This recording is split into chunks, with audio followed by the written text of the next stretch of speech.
Haifa power station पर हमले का नया वीडियो सामने आ चुका है। हाइफा, पोर्ट सिटी हाइफा, बीते 2 दिनों से ईरान लगातार हाइफा को अटैक कर रहा है, उसको टारगेट कर रहा है और न सिर्फ पावर स्टेशन पर हमले कर रहा है बल्कि उसका जो एनर्जी इंफ्रास्ट्रक्चर है उस पर हमले हो रहे हैं। जो बड़ी और प्रमुख इमारतें हाइफा में मौजूद हैं, ऐसे तमाम इंफ्रास्ट्रक्चर को टारगेट किया जा रहा है और ये आसमान पर उड़ती मिसाइल्स और इसके बाद अटैक्स को देखिए और इस आवाज को जरा सुनिए और समझिए कि दरअसल कैसे बैक टू बैक यहां पर लगातार बैलिस्टिक मिसाइल फायर की जा रही है ईरान की तरफ से। कुछ आइडेंटिफाई हो रही हैं, कुछ इंटरसेप्ट हो रही हैं डिफेंस सिस्टम के जरिए, लेकिन ज्यादातर मिसाइल्स वो अचूक हथियार की तरह काम कर रही हैं और इजराइल को डैमेज कर रही है।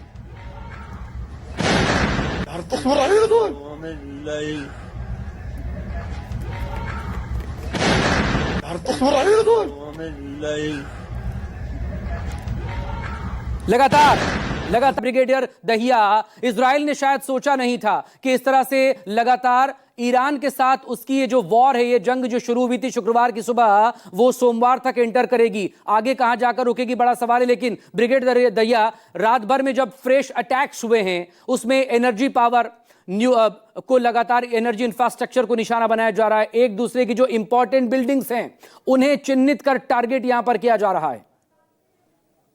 ये जो ईरान और इजराइल की लड़ाई चल रही है, इसमें एक बात समझने की बहुत जरूरी है कि जो टारगेटिंग है वो बड़ी सोच समझ के की जा रही है। और क्योंकि ये दोनों आपस में जमीनी लड़ाई नहीं लड़ पा रहे, क्योंकि इन दोनों के देशों के बीच में हजारों मीलों का फासला है। और जहां तक कि ईरान के जो सक्सेसफुल अटैक हुए हैं तेल अवीव के ऊपर, इसको भी अगर आप इजरायली एयर डिफेंस की एक कमी समझी जा सकती है, क्योंकि ये जो ईरान अभी जो इस्तेमाल कर रहा है वो है हाइपरसोनिक मिसाइल्स कर रहा है और उसको इंगेज करना जो आयरन डोम जैसे एयर डिफेंस के हथियार है वो उनकी काबिलियत के बाहर है।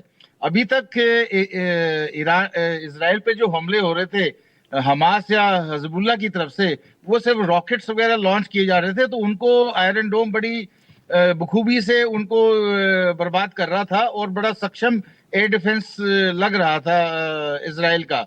लेकिन ये एक फ्रेश चैलेंज है, एक नया चैलेंज है और ये ईरान की बड़ी सोची समझी रणनीति है कि वो जो सुपरसोनिक हाइपरसोनिक इस्तेमाल मिसाइल्स का इस्तेमाल कर रहा है, क्योंकि उसके पास यही विकल्प है। उसके अलावा क्योंकि जो उसके जो एयरक्राफ्ट हैं वो इतने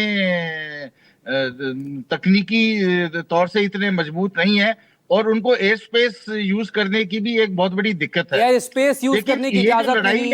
रास्ते में लगातार अलग अलग जगहों पर मिलिट्री बेस तैयार हैं।